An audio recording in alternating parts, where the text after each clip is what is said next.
So, Spider-Man No Way Home is confirmed to have villains from each of the 5 movies from the other 2 Spider-Man film franchises before Tom Holland's MCU version. They are the Green Goblin from Raimi's Spider-Man 1, Dr. Octopus from Spider-Man 2, Sandman from Spider-Man 3, the Lizard from The Amazing Spider-Man 1, and Electro from The Amazing Spider-Man 2. So let's take a quick look at these interesting characters. First is Green Goblin aka Norman Osborn, played by William Dafoe. He is the wealthy CEO of Oscorp, whose company created a performance enhancement serum, which Norman then tested on himself despite the formula being unstable. So he became super strong, but with the side effects of having a deranged split personality. With advanced military equipment stolen from Oscorp, he became the Green Goblin.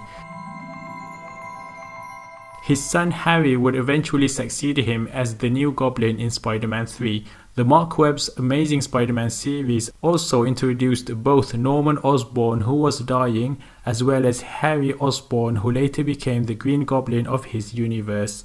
The next villain we're talking about is Dr. Octopus, played by Alfred Molina. Otto Octavius is a genius scientist who tried to revolutionize fusion technology and created mind-controlled mechanical tentacles to aid him in his experiments. But an experiment gone wrong caused the advanced AI of the metal arms to influence Otto's mind, making him the villain known as Dr. Octopus. In The Amazing Spider-Man 2, we get to see that universe's version of Dr. Octopus's tentacles kept inside the Oscorp building.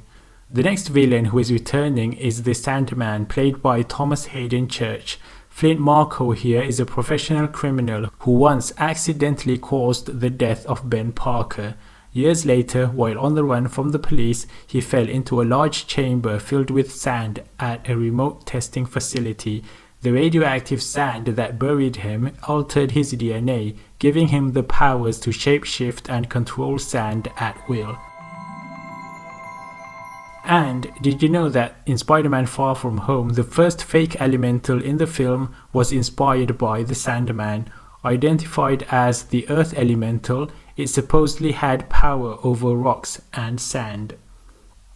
Moving on, the next villain is the Lizard from The Amazing Spider-Man, played by Rhys Evans.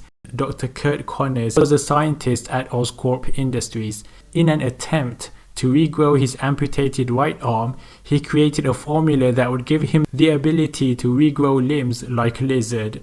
But the introduction of the reptilian DNA not only transformed his entire physiology into a large lizard-like humanoid, but also caused his reptilian mind to take over, making him a savage. The Raimi Spider-Man films actually already introduced Dr. Kurt Connors years earlier as Peter Parker's college professor. However, we never got to see him change into the Lizard. And then from The Amazing Spider-Man 2, we've got Electro, played by Jamie Foxx. Max Dillon was an electrical engineer formerly employed at Oscorp Industries. It's always Oscorp. One day, Max got shocked with electricity while fixing a broken power line, before falling down into a tank of genetically modified electric eels, which proceeded to attack him, of course.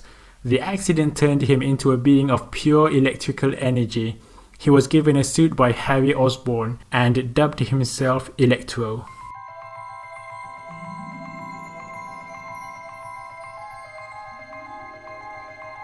If you are interested in watching every live-action Spider-Man villain ever depicted, make sure to watch this other video that we already made here.